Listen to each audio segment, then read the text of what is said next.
প্রকৃতি শুধু গাছপালা আর নদীর গল্পই নয়, প্রকৃতি মানেই জীবন। আমাদের প্রতিটা নিঃশ্বাস, প্রতিটা ফোঁটা পানি, প্রতিটা শীতের নরম রোদ আর বৃষ্টির স্নিগ্ধ হাওয়া, এই সবই প্রকৃতির উপহার।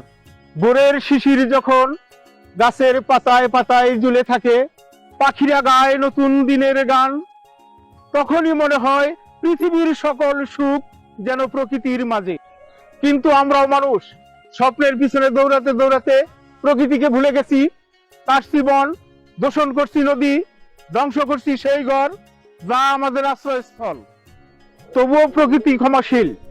একটুখানি ভালোবাসা, একটুখানি যত্ন দিলে প্রকৃতিটা ফিরিয়ে দেয় হাজার গুণে। তাই আসুন একটি করে গাছ লাগাই, প্রকৃতি দূষণ বন্ধ করি, প্রকৃতির সাথে একটু সময় কাটাই।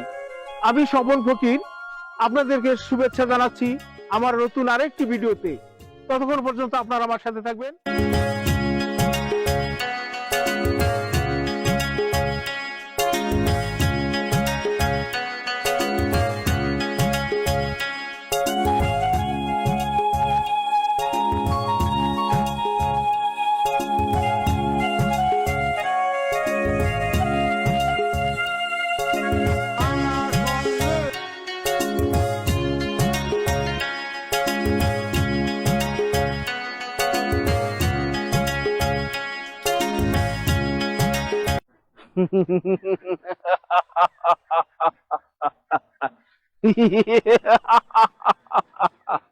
এবার শুরু হবে ভয়ঙ্কর অগ্নি নীলা, আর সেই অগ্নি দাবানলকে সামনে ধরেই আমাকে এগিয়ে যেতে হবে আমার লক্ষ্য স্থানে।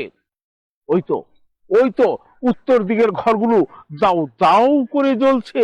এবার আমাকে জ্বালাতে হবে এই পশ্চিম দিকের ঘরগুলো, পুরো ছাই হয়ে যাবে সব।